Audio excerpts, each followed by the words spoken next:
ગુજરાત માટે આજે ગોજારું બુધવાર સાબિત થયો। વડોદરાના કોટંબી ગામ પાસેનો જરોદ વડોદરા રોડ રક્તરંજિત બન્યો છે। કોટંબી ગામ નજીક લક્ઝરી બસ અને ટ્રક વચ્ચે જોરદાર ટક્કર થઈ હતી।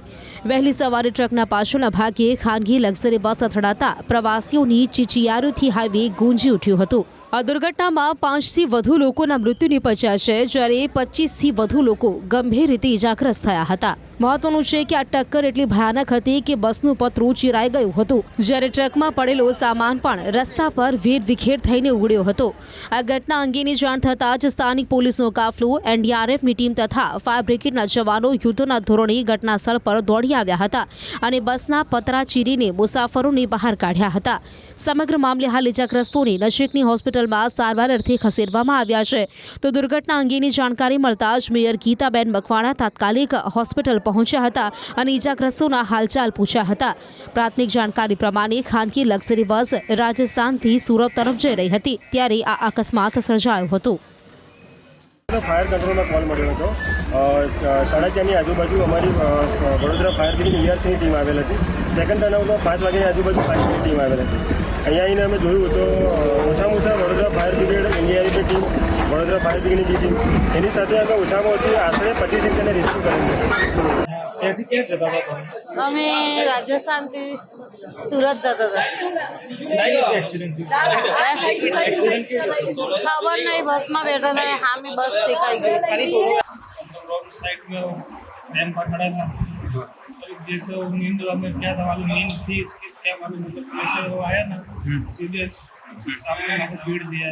मैं ड्राइवर के पीछे ही था, मेरे को ज़्यादा चोट लग गया, अंदर से मार हो गया और फिर कितने लोग अंदर थे और कितने लोगों को लगा है, क्या हुआ?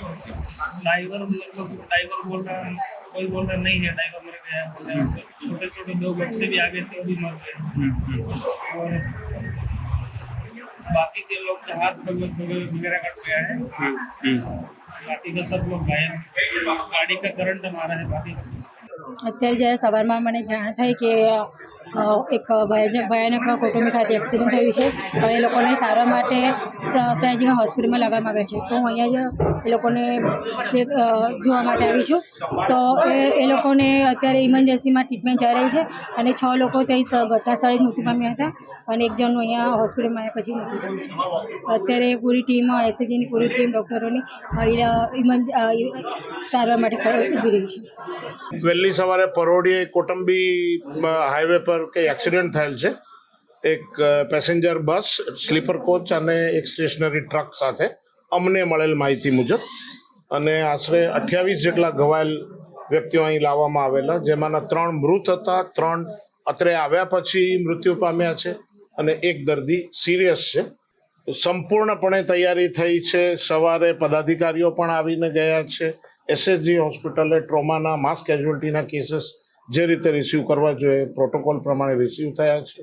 એક ક્રિટિકલ દર્દીને SICUમાં શિફ્ટ કરવામાં આવ્યા છે અને બાકીના સર્જરી, ઓર્થોપેડિક્સ તજજ્ઞોની તપાસના આધારે એમની સારવાર ચાલુ છે। नानी मोटी जाओ जो 28 से हाँ हाँ। सुबह जरोद के पास जो हादसा हुआ है उसमें SSG अस्पताल में 27 मरीजों को लाया गया है और उसमें से 2 मरीज सीरियस है। इनको हमारी SICU में शिफ्ट कर दिया गया है। सभी मरीजों की तुरंत सारवार हो, इसलिए हमारा डॉक्टर स्टाफ, पैरामेडिकल स्टाफ की पूरी टीम इधर तैनात है और दर्दी जल्दी स्वस्थ हो सके, ऐसी हमारी पूरी कोशिश है। तो कोई टीम स्टैंड बाई में कितने लोग? सब हमारा हॉस्पिटल स्टाफ अवेलेबल ही है और ज़रूरत पड़े सब लोग इधर मौजूद ही है। जो सर पोस्टमार्टम के लिए बाहर से स्टाफ बुलाया गया दूसरे से, या फिर यहाँ का ही?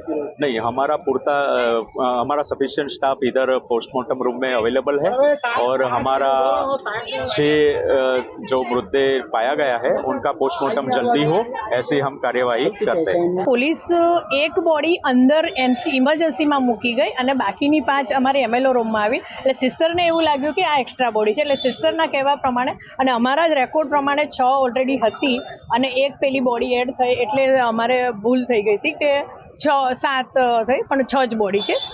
છઠ્ઠી અંદર હતી, એનું બી કાઉન્ટ એમએલઓ રૂમમાં થઈ ગયું હતું, એટલે 6 ડેડ બોડી છે. બાકી 27 પેશન્ટ છે. ક્રિટિકલ 2 છે, એને ટ્રીટમેન્ટ ચાલુ છે. એવું અમે મેક્સિમમ ટ્રાય કરીએ છીએ એને જીવંત રાખવાનું. હા, ઓળખાણ થઈ ગઈ છે. વડોદરા શહેરના જરોદ કોટંબી સ્ટેડિયમ પાસે વહેલી સવારે એક ગમખ્વાર અકસ્માત સર્જાયો. એક ટ્રકની પાછળ જે છે તે લક્ઝરી બસ જે છે ધડાકાભેર ઘૂસી ગઈ હતી અને આ ઘટનામાં 6 લોકોના મોત જે છે તે નિપજ્યા છે.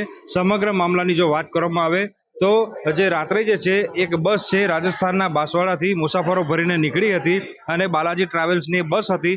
વડોદરા શહેર જરોદ પાસે કોટંબી સ્ટેડિયમ આવેલું છે, ત્યાં એ બસ વહેલી સવારે 3 વાગે પહોંચી હતી અને એક ટ્રક જે છે તેમાં બસ ધડાકાભેર ઘૂસી ગઈ હતી. આખી જે ઘટના ઘટી એમાં 6 લોકોના મોત જે છે તે નિપજ્યા છે અને 28થી પણ વધુ લોકો જે છે તેઓ ઇજાગ્રસ્ત હાલત હતા. તમામ લોકોને જે છે તે સયાજી હોસ્પિટલ અને જુદી જુદી હોસ્પિટલ ખાતે સારવાર માટે ખસેડવામાં આવ્યા છે. હાલની પરિસ્થિતિની વાત કરવામાં આવે તો 6 જેટલા જે મૃતદેહ છે તેને પોસ્ટમોર્ટમ અર્થે સયાજી હોસ્પિટલનો જે પોસ્ટમોર્ટમ રૂમ છે ત્યાં ખસેડવામાં આવ્યો છે. ઇજાગ્રસ્તોની વાત કરવામાં આવે તો 2 લોકોની સ્થિતિ જે છે તે ખૂબ જ નાજુક છે અને આઈસીયુમાં એ બંને લોકોને અત્યારે સારવાર જે છે તે આપવામાં આવી રહી છે. એટલે મૃત્યુ આંક ન વધે તેવા પ્રકારના પ્રયત્નો જે છે તે હોસ્પિટલ તંત્ર કરી રહ્યું છે અને ઇજાગ્રસ્ત તમામ લોકોને સારવાર આપવામાં આવી રહી છે.